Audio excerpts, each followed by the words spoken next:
they would have time in their schedule to come here and share with us. So we are glad to have them here to talk about the ministry that's going on in Ivory Coast. So I'm not going to try and say it in French. So we're going to take a minute to pray, and then Josh is going to come and start things off and let them share. And if we have time left at the end, we'll take some time to pray then as well. But now let's go to the Lord in prayer, all right? Lord, we are grateful for this day, thankful for the blessing of being able to gather together as brothers and sisters in Christ. We thank you for Josh and Christy and their family and for the opportunity that we have to see them again, to share with them and to hear of the work that you are doing in and through them and the ways in which you are working there in Ivory Coast. Grateful that we can have a small part in that ministry, and pray that we would be not only informed tonight but encouraged, and pray, Father, too, that you would enable us to be an encouragement to the Wohlgemuts, and we're grateful, Lord, for them and just for their servants' hearts. We pray, God, that you would bless them as they share this evening, and pray that you would help us to listen attentively. Help us to ask good questions, and pray, Lord, that in all that is done and said tonight, that Christ would be exalted, that your name would be glorified, and that we would give you praise for all that you are doing. And so we thank you and give this time to you. In Jesus' name, amen.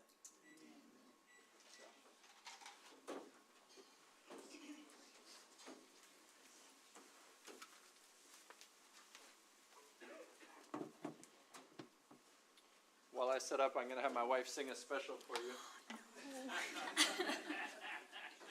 I don't want to make anyone sick after they just ate.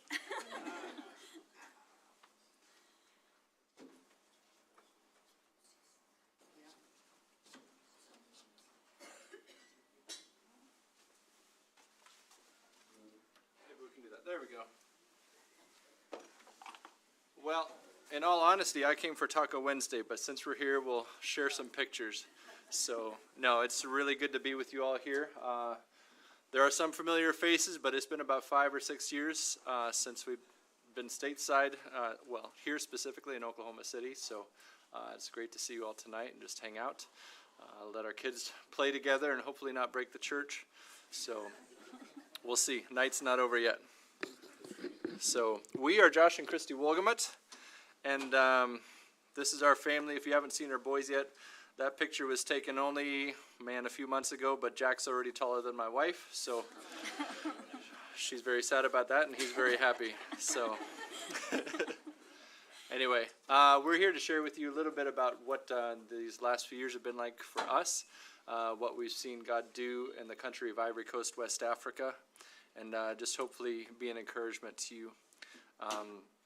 That's where Ivory Coast is, if you need help on the map. Not a mere stone's throw from Oklahoma City, I can tell you that. But we did appreciate the weather today. This is about the warmest we've had for many months, so we appreciate that. So 4 years ago, 4.5 years ago, we moved our family over to West Africa. And the question we always get is, what's it like over there? And well, I imagine it's like many experiences that many of you had, where to really understand what it's like, you have to walk that situation, that life through it with them. What we can do is show you some of the pictures of some of the things we experienced as Americans, and some of the funny things, harder things, some of the things we experienced, just to bring you into some of the new experiences that we went through there. So one of the things that's always funny is some of the brands that you see over there. We saw Facebook ice cream. I don't know how it tasted, but it was blue, so I guess they named it Facebook.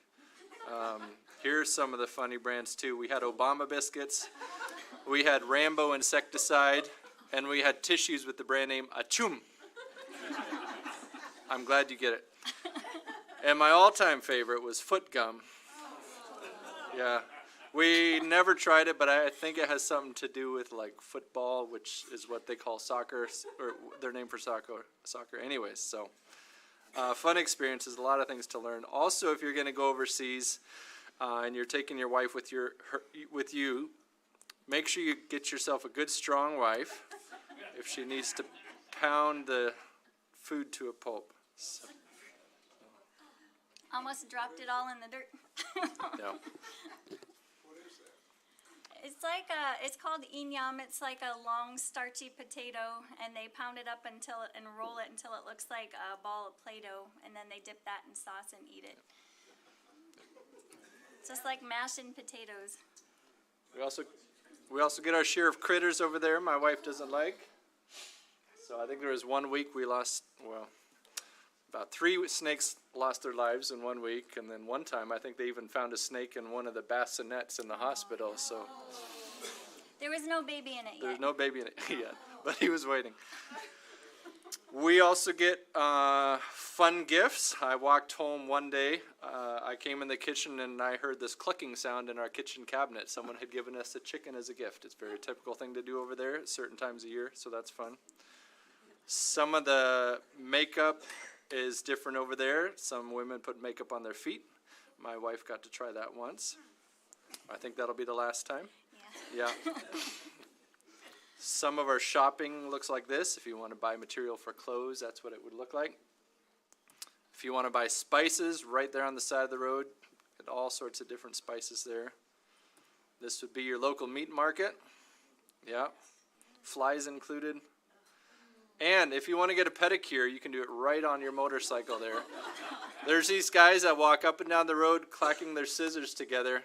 50 cents, you can get a pedicure. So they'll do it right there. So it's a really special deal. Driving looks a lot different too. Sometimes our traffic jams look like this. Oh, we were talking about this earlier. One of us had to learn how to drive stick shift while we were over there. Yeah. No one was injured yet. So. Also, there's this idea that there's always enough room, no matter what you're driving. There's always enough room. There's always enough room.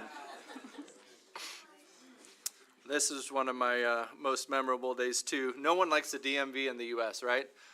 This is the DMV that I had to go to once. I was there for about 5 hours. And my father-in-law, who many of you know, Vern Johnson, he was not very happy when I told him that because he said, I've been waiting 12 years for my license plate. So some things are getting better, but apparently they have his number or something. I don't know. If you got to shop for parts, sometimes it looks like this. We found our part that day, so that was all God, obviously. Sometimes the walk to school looks like this. And sometimes the classroom looks like that. That's our second son, Sam. And if the electricity or water goes out or the washing machine breaks, we're doing washing the Shower. and the shower. Sorry, I'm thinking of French words, but our weather, we've got 2 seasons too. We have half of the year where it's dry and hot and dusty. The other half of the year, it's rainy and hot. So either way, it's a really good weight loss program. On to some of the more meaningful moments and differences that we noticed. Here's a picture of our living room, completely full of women surrounding my wife. I had gone to church that morning, and they had heard from me that she had stayed home because she had an issue with infection with one of her legs, and so I got home after church. I looked down the road. This whole herd of women coming down. You know how they move together, and anyways, I'm like, Chris, who's coming? I don't know. Anyways, they had come to wish her well. Just plop down on the floor and say, we're praying for you. We heard you weren't doing great. And that's something that happens all the time. And we were blessed to be a part of that as far as their community. The other part of the community that is that we really saw, people come together for weddings. If there's a newborn baby, and then we went to our share of funerals. It seemed like every Saturday we were at a funeral or something like that. And so a lot of darkness, a lot of death, but we saw just some of the neat ways that people drew together, just to be together, to support each other. Sorry, go ahead. These are just more pictures of funerals. So everybody will come to help support the family, so that's why there's so many people.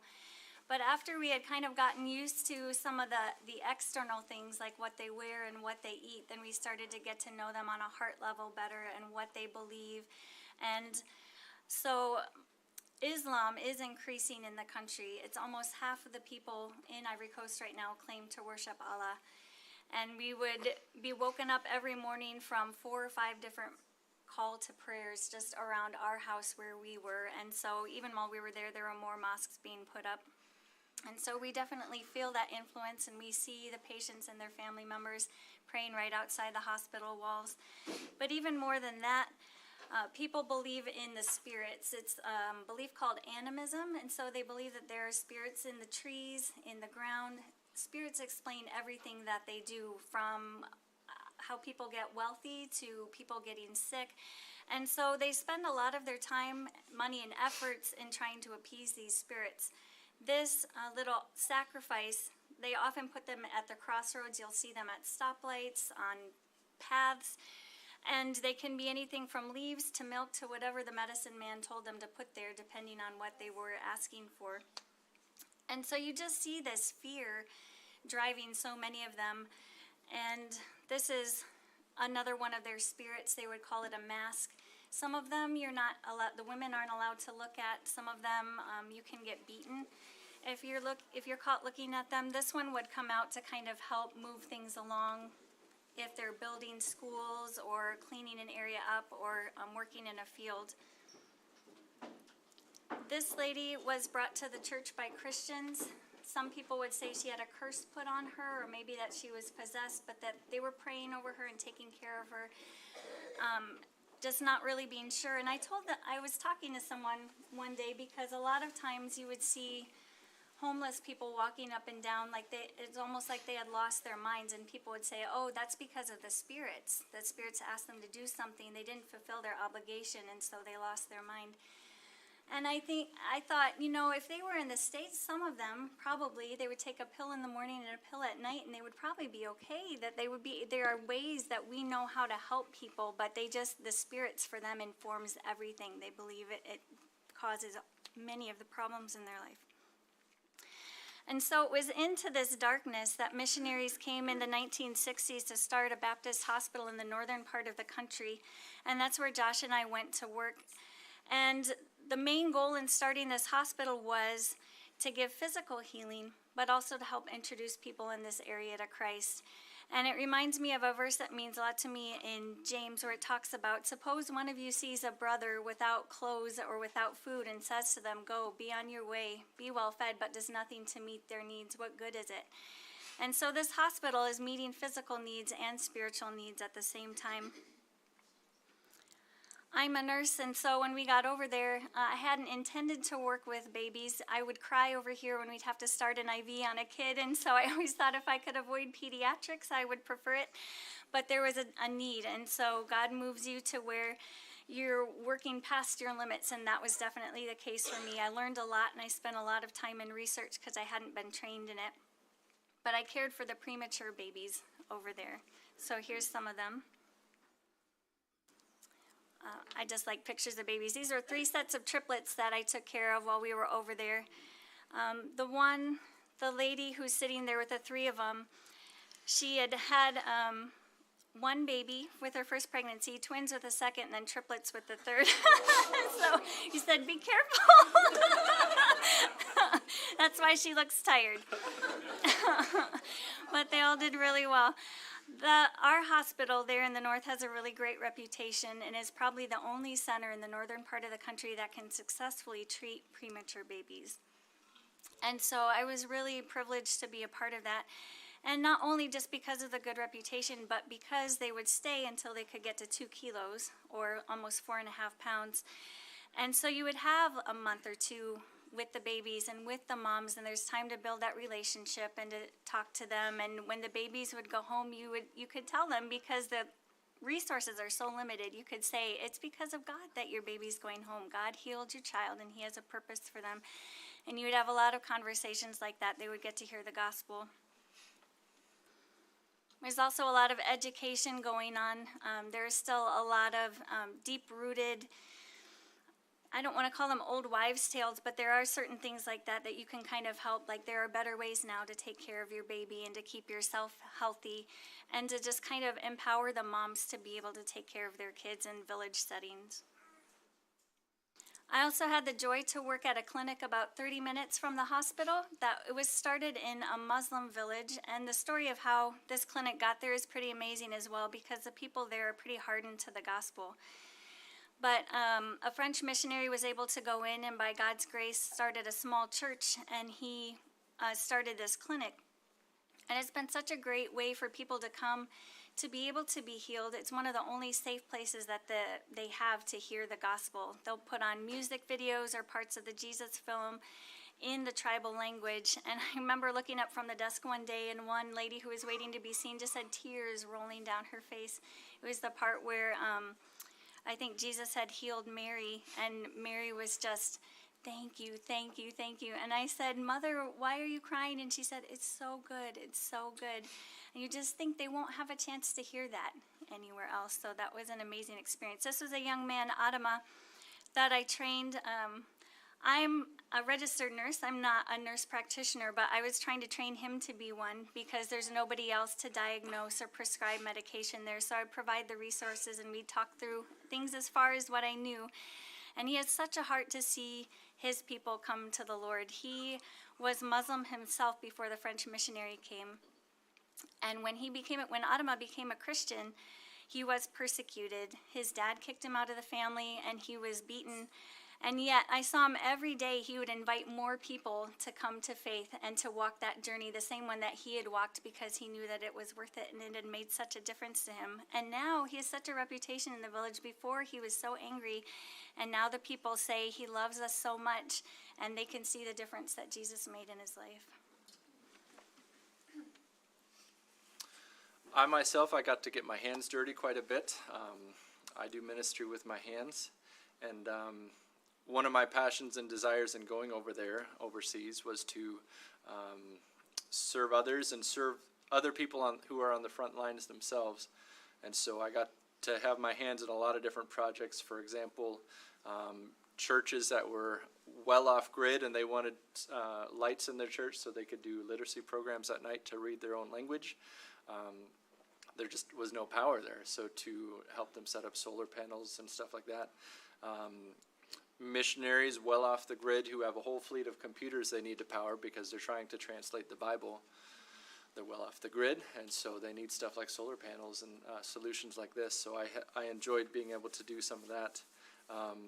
We've got a Bible school that needed some water tower and water pump projects because they're just bursting at the seams, and they can't invite more future pastors into the training program unless they're able to expand and have more capacity. And we have, like my wife mentioned briefly, one of the things that one of our French colleagues started was a agricultural project with the goal of being able to support national church planters who would be going to reach their own people, often into spaces where an American probably wouldn't be able to survive because of danger and extremist activity and stuff like that. So a lot of those things, it was just my pleasure to be a part of and give them physical help and technical support and those kind of things. And too, at the hospital, a lot of time just training guys how to keep things running. I spent a lot of time translating materials because the Chinese are not very good at writing English manuals for West Africa. They try really hard, and I appreciate that, but sometimes more translation is needed. And really, because we have doctors and nurses that are on the front line there, and they can't do their work, and they can't minister to people without some of these things of equipment running every single day. One of the coolest projects I've been working on and started a while ago was working with the translation team that's about to print the New Testament. We thought, wouldn't it be cool if we did an audio version of this New Testament as well? And so that's one thing that I continue to work on. We're hoping to have it completed this summer. But just the goal of being able to produce an audio New Testament that's quality enough to be able to put on the radio. And I think we've released about 5 or 6 books so far, and after the audio's done, I send it off to them, and they're the ones that are tasked with writing all over the countryside to their 30 different villages of their people group. And it's been neat to hear the stories of people running to them when they hear the things coming and just anxious to be able to hear the word in their own language, which has never happened before in the history of their people group. So a lot of what we do in medical missions and when we present the gospel is planting seeds, because the patients are sometimes there from 1 day to 120 days. We had one of them there for a long time. And so you start off by bringing them meals or helping them financially if you can. And then you pray that you get the opportunity, or you earn the right to be heard and to speak into their lives and to sit down and share with them. And I remember one case like that was a young man who had tried to commit suicide by drinking insecticide. And he came to the hospital, and they were able to save his life. And the next morning, one of my colleagues went in and shared the gospel with him and his dad, and they both accepted on the spot. And stories like that are amazing. And I love that we get to talk to so many people about the Lord. In this picture, you see what they do Monday through Friday, every morning before the outpatient clinics open. They'll share for 20 to 30 minutes either a story from the Bible, or they're just preaching, or they're presenting the gospel to the people who come. So at a minimum, there are 5,000 people a year who hear, and of that we know of, there are about 80 to 100 people who accept Christ every year because of this intentional presenting of the gospel. This is another way. They'll take these little boards down with 4 different pictures once a month, and they'll talk to everybody in the hospital. They'll go to the bedside, and they'll talk to the families, and they're making sure that everyone who's there has gotten to hear. And so before I talk about Korotum, I just wanted to expound a little bit on what Josh said, because I am so excited about the Palika audio Bible that's going out, because there are generations of people who will never learn to read French, much less their own language. That's why the audio Bible is so important.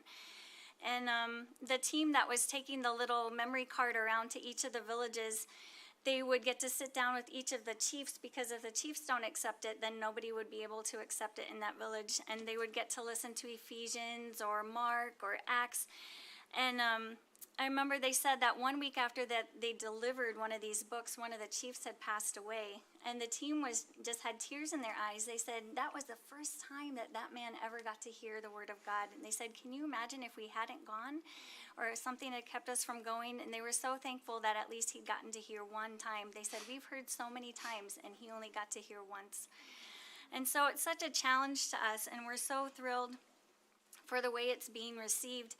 And there was a funeral a couple of months ago. It was a pretty big one, so people from all the villages were coming.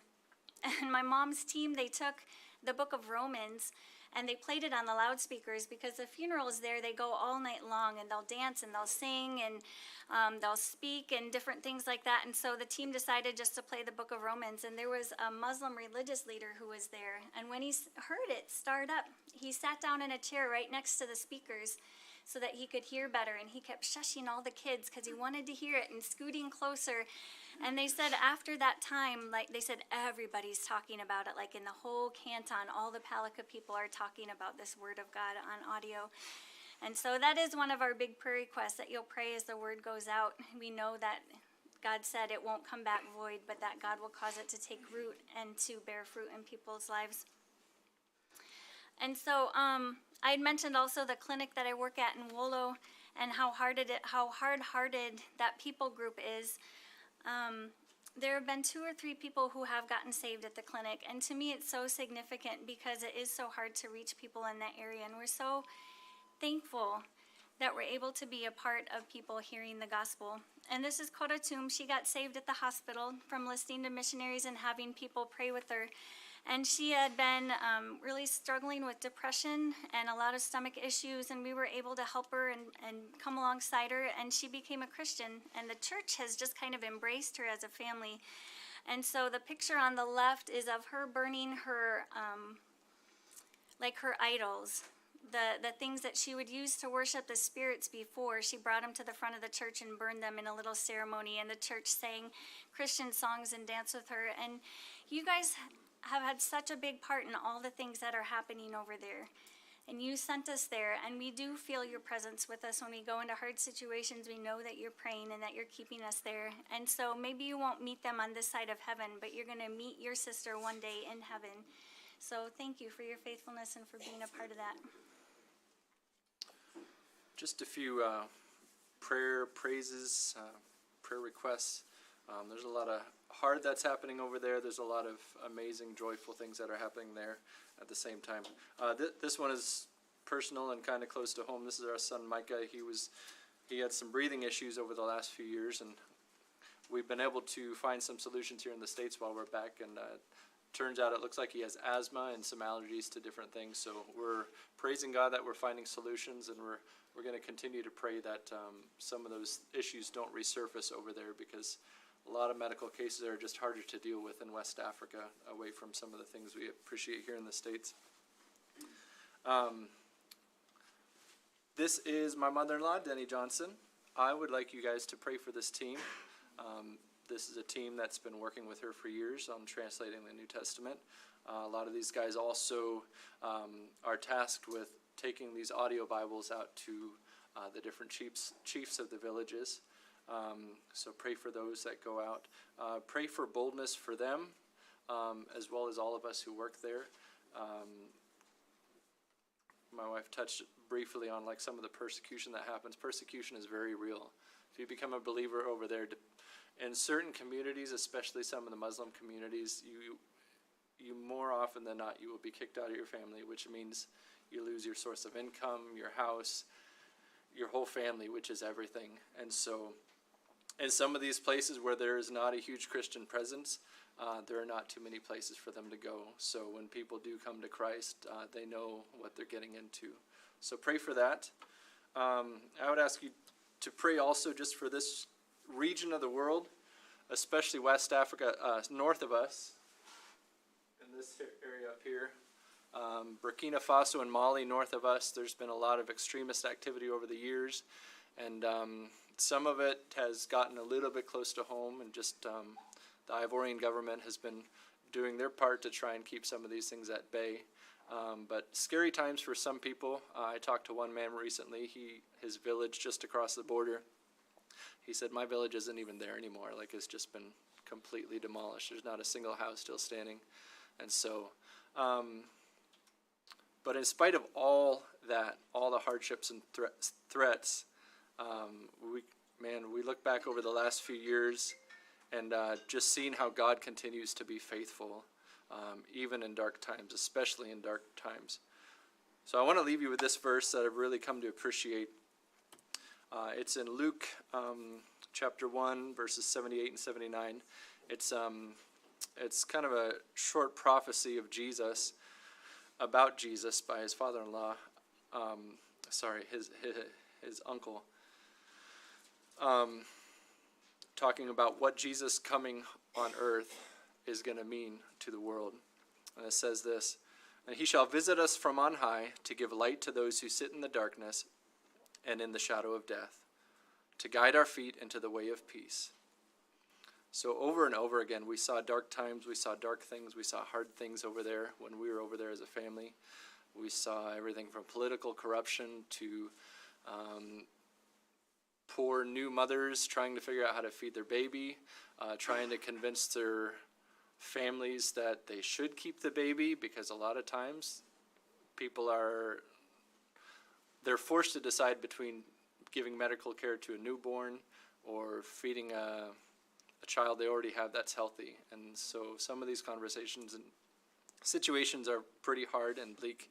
But time and time again, like everything we saw was that God never stopped working. Like even throughout COVID, like we literally saw the whole world come to a screeching halt as the world kind of closed in around us where we worked there. But in spite of everything coming to a stop, God never stopped. And so I would just encourage you with that, whatever is happening in your life right now or whatever you may have been going through the last few years, God doesn't stop working, and I hope that's an encouragement to you. if there are any questions soon, I'll just close by saying thank you, thank you, thank you. We couldn't do what we do without folks like you telling us to get out of the States, and we'll take care of you and pray for you. And we love you for having our backs for that, even though we don't get to see you for 4 or 5 years at a time. And some of you, this is the first time we've met you, but know this, that because of everyone's faithfulness and generosity and prayers, like people that you'll never meet probably in this side of heaven, people you haven't ever met yet, you're reaching those people even though you haven't ever met them. And the good news is that someday in heaven we'll all be rejoicing together. So if you have any questions, I guess this would be an appropriate time. I'd just like to thank you for a very clear and helpful presentation. This was excellent. We've practiced a lot. Stay with it. Thanks. Yes, sir. What are your boys' names? Yeah, I'll show you the picture. So Jack is on the left, he's 12 years old. Sam is on the right, he's 9. And Micah is in the middle, he's 7. So Jack, Sam, and Micah. Jack, Sam, Yep. Micah? Yep. Yep. Sometimes we joke that their names are Eeny, Meeny, and Miny, and we hope to have no Mo. What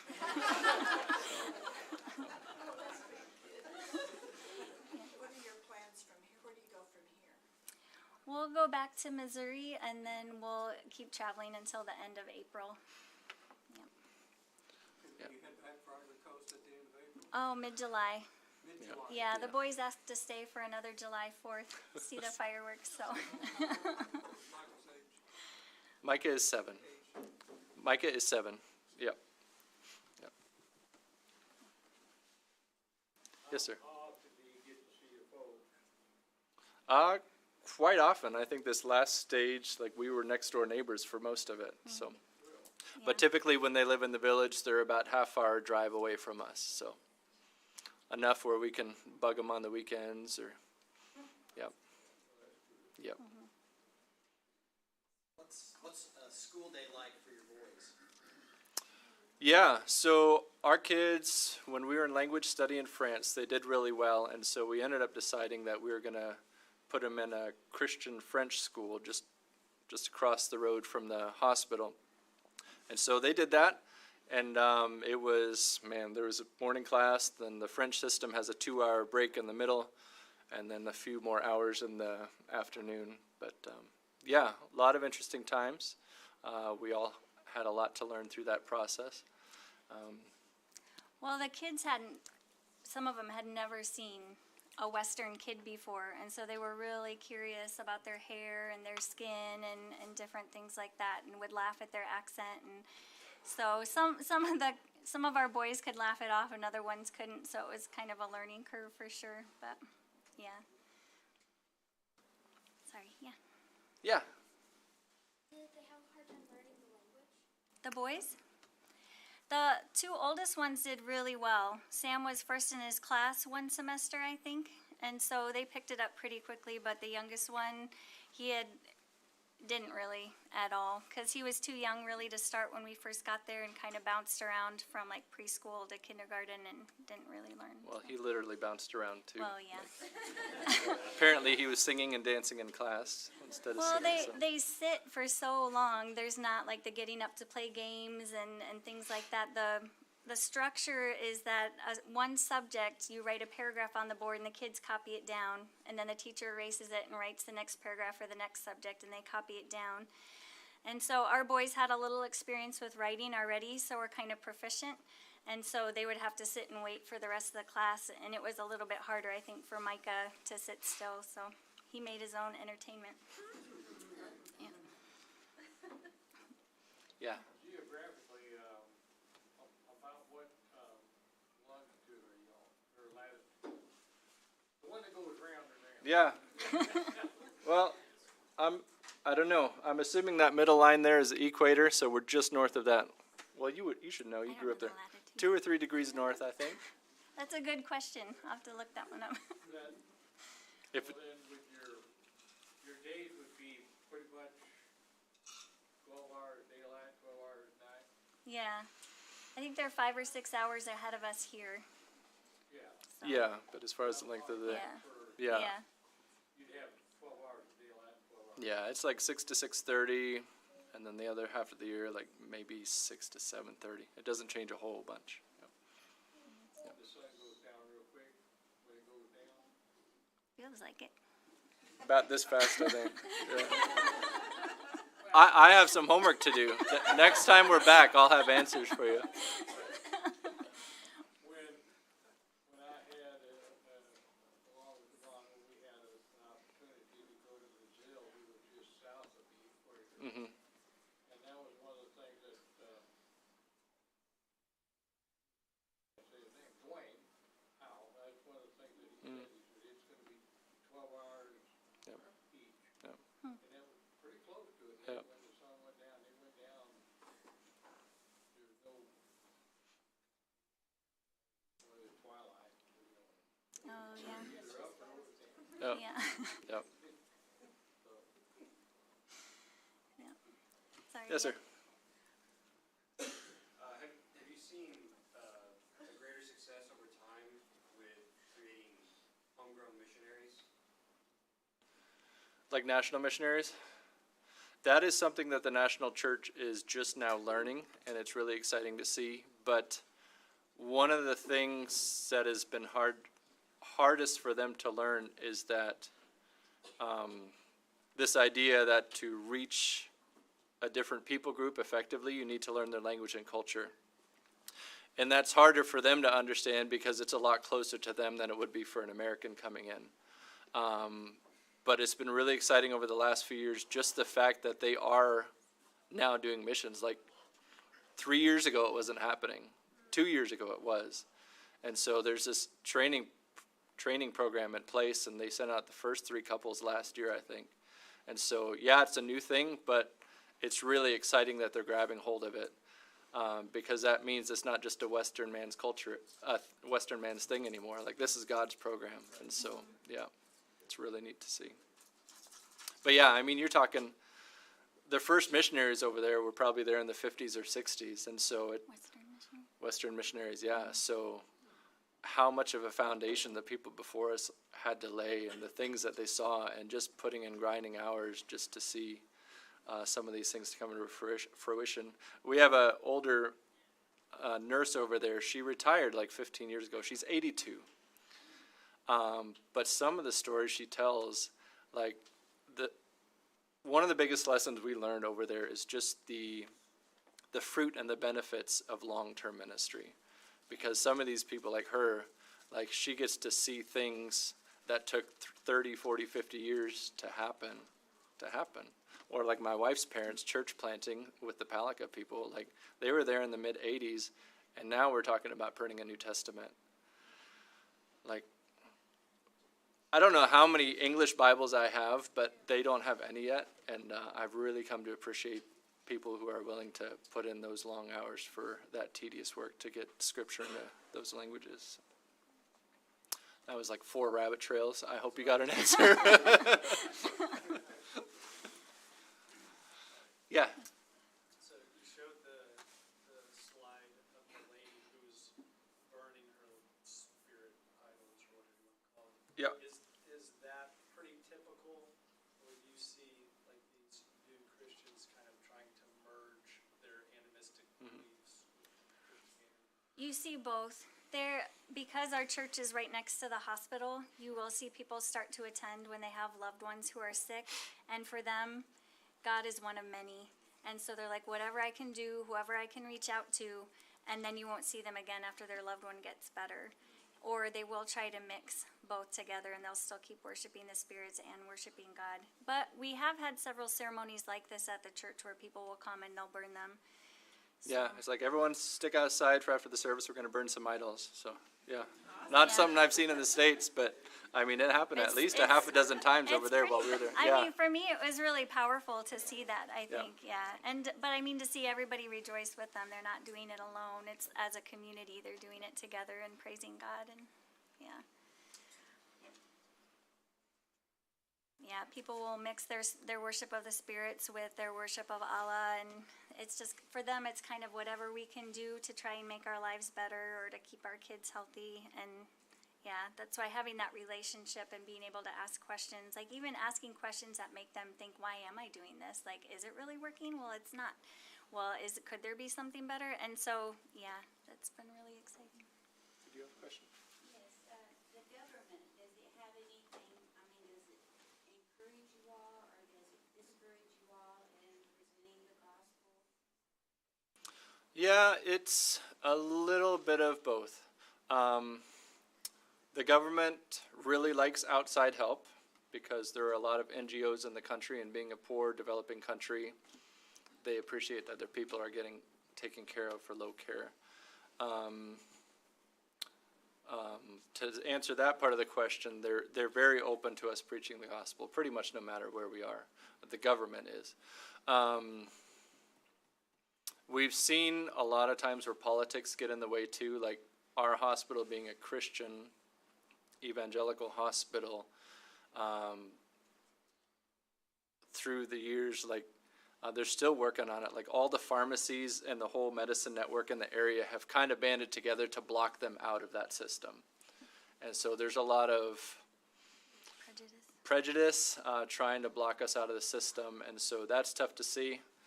Obviously, I'm sure the enemy has a hand in part of that. But yeah, a lot of day-to-day business and things like of that nature is very politically tense or guided. Yeah. One of the things about the whole region of West Africa is getting ahead in life is dependent on who you know in society. So everyone is trying to get to know important people or wealthy people because a lot of them won't have any other chance in life without those connections. And we saw that at a personal level, civilian level. We also see that in government and businesses too. So it's hard to navigate sometimes. Yes, sir. You had mentioned about the growing influence of Islam. Are there Christian cults or deviations from? Oh, they're everywhere. Christianity that we have to deal with as well? Well, Prosperity Gospel is super popular, as you can imagine.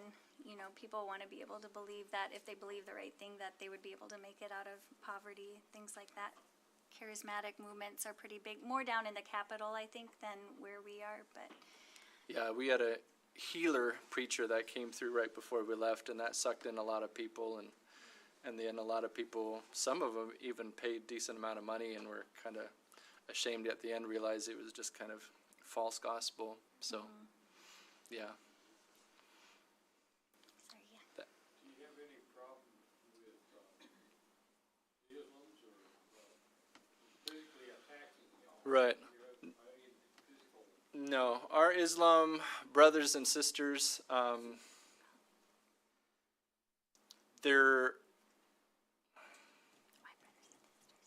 I don't know, cousins. No, they're not violent in our area. They have been violent and aggressive to their own when they convert to Christianity. In this one region where the dispensary was just started, one girl, we recently heard a story. She was sneaking away on Sundays to go to church. Well, the family found out and they ambushed her and drug her home. We don't know what happened to her, but that sort of stuff can happen. But as far as like military extremist activity, that would be like the countries north of us. And we do keep an eye on that, and obviously the local government does too. But yeah, most of those things that you would see on the news, that would be other countries, not ours. We interact with Muslim neighbors all the time, and so for the most part, they're all good members of society. Like, they pray 5 times a day. Some of their dedication would put Christians to shame. Obviously, it's misguided, but yeah. Yes, sir. Yeah, I was wondering about the general population's attitude towards people coming in over to that country, say from Great Britain and the United States. I know what it is in Kenya, but I'm just wondering if it's continental wide. I think it's been really positive. I don't know that I ran into anybody who seemed discontent to have us there unless it was during COVID. And then I think they thought that we were French and we were bringing it from France, and some people thought we were Chinese and bringing it from China. And so then was the only time they wouldn't pick us up in taxis and, you know, things like that was when we got a little bit of kickback. But it was so warm. Everybody's so happy to have you there, and they love it when you try and speak their language, and I don't think I've ever felt that they didn't want us there. Well, what I was getting at is, in Kenya, we were told not to let people to think you're British. Make sure they know you're U.S. Oh, okay. Because in Kenya, majority of the people is very much against British because they blame Britain for their nation of being so poor because they control them so long that the gold and the minerals and different things that would really bring money, the British stuff. Yeah. Yeah, there are a lot of regions in that part of the world where colonization did happen, and there's definitely leftover resentment on the part of some people. I think one of the things that helps us is, like, for example, when we travel around, they have police checkpoints like every few miles. It's just part of their system. Some guys are out to get bribes, some guys are just doing their jobs. But we noticed very quickly that if there was ever any discussion that needed to happen, or like, what are you doing here? Like, the second we mentioned the Baptist hospital, they're like, oh, we know that name. You're good to go. And so having that sort of association, we realized that having that history, that people knew it and they knew to trust it. So that helped. Yeah. You mentioned the translation work that Eddie has been doing. Mm-hmm. If you were to put a percentage on that of how close they are, have they been releasing books at a time so people have books, or are they trying to wait to have into the New Testament? Yeah, so they have a workable version done, and in fact, in church services, they'll print out a book just so people that are learning to read can go along with it. It's a tough gig to make sure it's perfect, because if you're going to print 2,000 or 3,000 Bibles, you want to make sure it's right. So there's still some, like, spelling tweaks, and I don't understand this, but like orthography tweaks that need to be tweaked before they go to the printer and said, we think we're ready to print. And so I think they're probably looking at within this next year at some point, printing it. But yeah, again, that's one reason we thought, man, I mean, could we get an audio Bible out with the text that we do have, even if it might not be perfect, or even if it might change a little bit in the future? Yeah, so at any rate, yeah, there are certain people that do have access to printed copies of it, even though it's not official and out yet. So, yep. What's the literacy rate? Would the audio be more pertinent to get done than hard copy? One thing we were surprised about, and I know this only because of talking to my mother-in-law, one of the things they noted is that people hearing about the audio Bible has made them want to learn to read. And so it's actually made people excited to learn to read. So, I mean, literacy rate is very low still, but I mean, yeah, I don't have numbers, probably less than 5% easily. But I mean, there are guys that on her team that are, like, they are just so passionate. They go to different villages, they take a team, and they train other people to teach them how to read and write, and then they teach them how to read and write themselves. So it's really, man, it's like a fire going out. And so, yeah, go ahead. Well, and people are so receptive also, especially the older generations, because they see it's a way to preserve their language and their culture. As they've been working to help the youth learn to read in Palika as well, Mom's kind of teaching them how to record some of their stories, and in that way they're preserving their culture as well. So that's been kind of like a secondary wonderful effect to all of it too.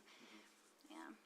And because so many of their literacy materials are the Word of God that have been translated and Bible stories, in villages, there's one not too far from where my parents work. It's like a story right out of Acts where the chief was dead set against Christianity. Like, they would throw rocks at Christians on bikes and things like that, trying to come in the village. but the people wanted to learn how to read, and that became an open door. And so like they jumped on it, and they were taking like not truckloads, but it's like a pickup truck full of like kids who had learned to read. Like they would take them in to teach people, but they were reading the Word of God, and the chief okayed it because that's what he wanted. And so it's been amazing.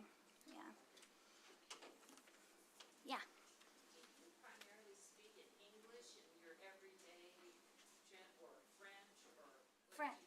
French is the official national language, and then after that would be a trade language called Jula. Because so many people haven't been able to go to school, especially the women, then they'll speak Jula, and then after that they'll speak probably their heart language and 2 or 3 other village languages besides that.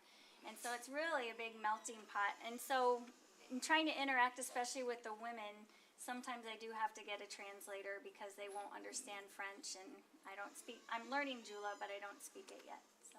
But yeah, the city where we work, that area, there are probably 7 or 8 major languages spoken, and most people in that area just grow up speaking 3 or 4 languages, and so yeah.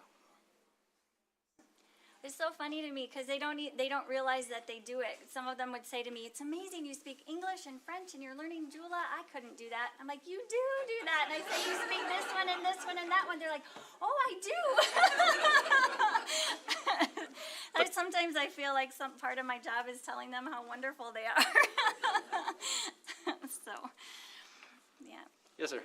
Do they have like then a business language, or one particular language you use just strictly for business? The official language is French, yeah. So like all the business we had to do was in French. So the street market language would probably be Jula. That's, yeah, like my wife mentioned. But yeah, if you know those 2 languages, you can get around quite often. Yeah. Yeah. At one point, several years ago, we heard Stephen's funeral. He was the first translator that your folks worked with. Mm-hmm. And the way that the women in the village surrounded his wife so that the animistic celebration would not happen, Mm-hmm. so that they could celebrate his death in Christ. Has that changed? You mentioned that for a while there, every Saturday you had funerals to go to. Has that kind of moved things in a way that your deaths can be celebrated in Christ, or is it still pretty much? I think that tension is still there, but I think more and more probably funerals, that they're able to do them kind of the way that they want to, especially if it's a believer who's passed away. Right now we're really praying for marriages, because a lot of the new believers aren't wanting to get married because there's still that nobody's done a Christian wedding in the village yet, am I right? And so I think they had 1. people are still putting a lot of pressure on them to like give sacrifices or offerings, and so no one's had that courage yet to take that step without doing it to see how it's going to be received. It's kind of complicated, but yeah, you could be praying that they would be able to do marriages in a way that honors God too and leaves the spirits out of it. Yeah. Could you just provide a little bit of context about these set funerals or weddings? They're just, you mentioned like sacrifices, so this is the concern? I just don't. Yeah. So, well, especially in the village and not always in town. In town it's a little bit more hidden, but when they have a funeral for somebody, like you have to give sacrifices, whether it's animal sacrifices or it could be like milk or some kind of food or plant or something like that to appease a spirit so that they would be able to go on. And this is just the culture, it's not Yeah. just in the rural areas? Yeah, it's the culture. Yeah, even in town they'll talk about things like that, and sometimes like you kind of like spend longer talking with believers, like, but we don't believe that anymore, right? Because it's so ingrained in them from when they were growing up that they talk about it like it has all the power and it can control everything. So yeah, so it's just kind of everywhere. They don't talk about it as much, but here and there they'll be like, watch your kids around December because there are still child sacrifices that happen too. So that the end of the year is always kind of a really hard one, but that does, I mean, it still happens. And like you would think, like with Western influence coming in and technology and things like that, that some of that's being let go, and maybe it is, but it still has a pretty tight hold on people there. So. Sorry, yeah, I Yeah. should have maybe explained Yeah. it better. In the No, it's presentation. harder for newer Christians there, because a lot of times, even though they know that sacrifices don't have any effect anymore, they're not the only ones in the family who get a say in what happens at the wedding or the funeral. And so they know they have godly standards to live up to, but sometimes they don't always have that choice. And so there's that tension of how much can I say or do. And yeah, it's quite different. Are there any new tools you get to take back with you to Ivory Coast? Man, I took so many over there. He made a table saw.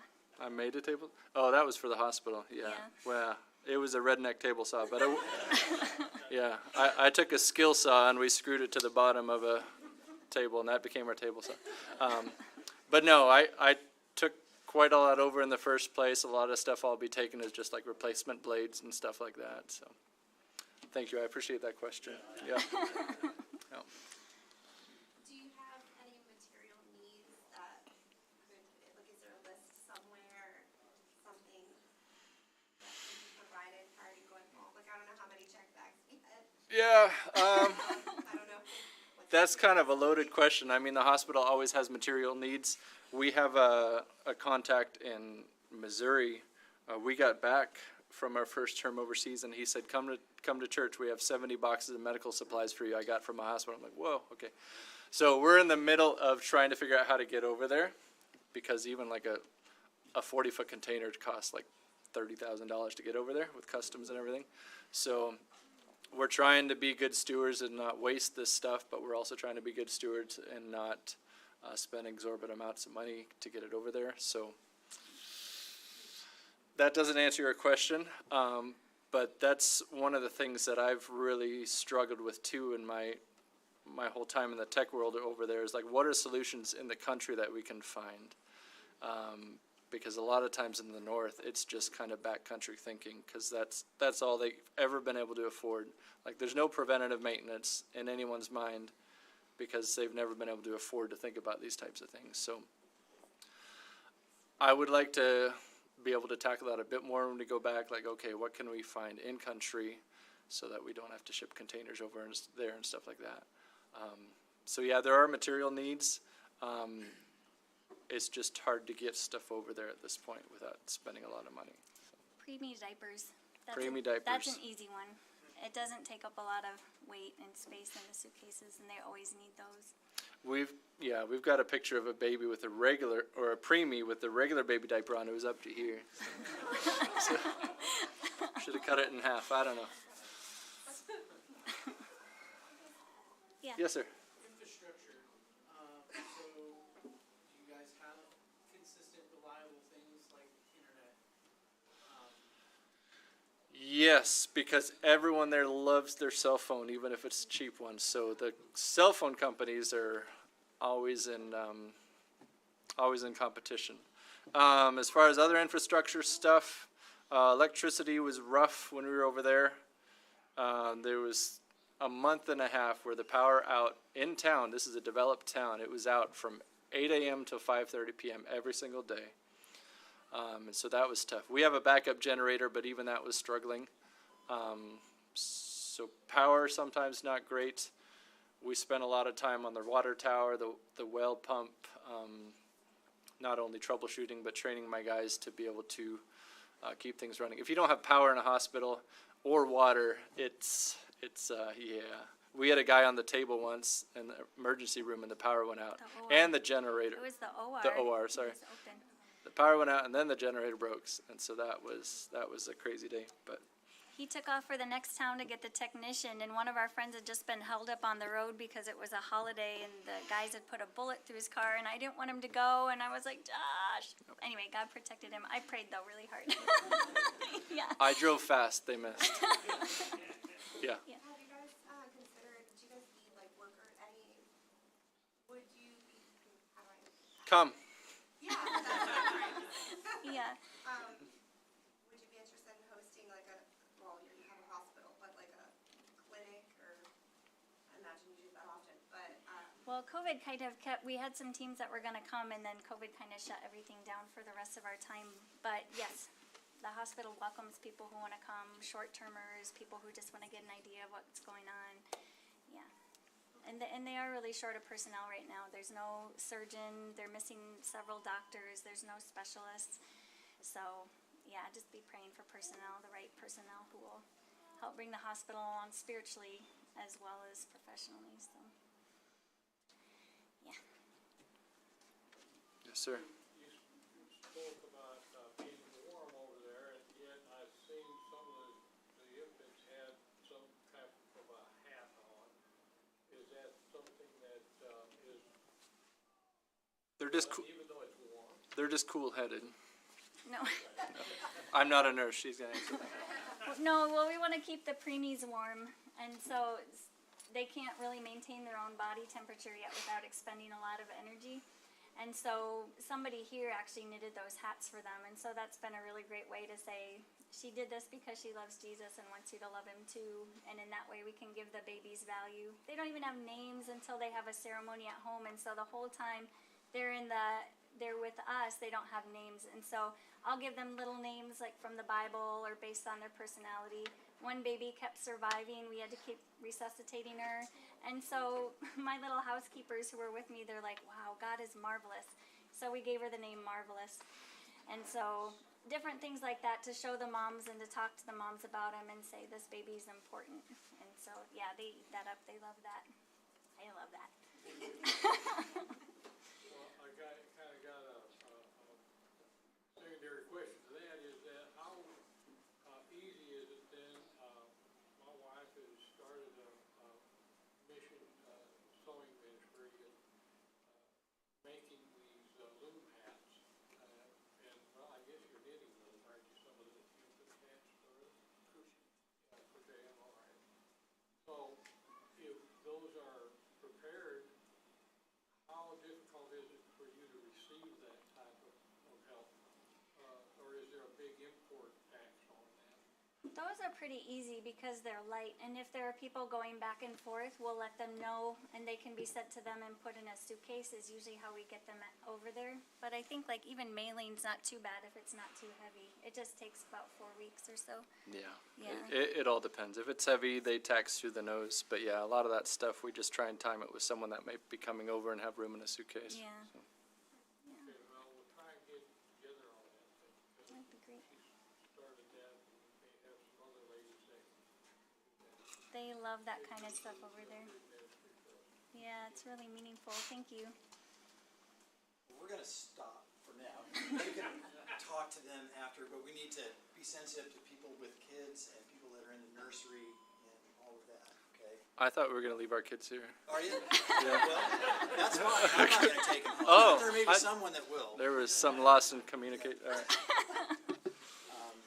But thank you for sharing with Thank us you, tonight. guys. Thank And you all. Again, they'll be available for further questions if you have some, so. I'm gonna ask, Dwight, would you close us in prayer? Yes. Then we'll be dismissed.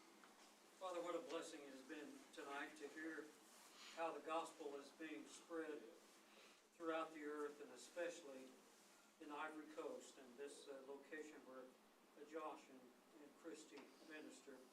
What a blessing to hear how you're at work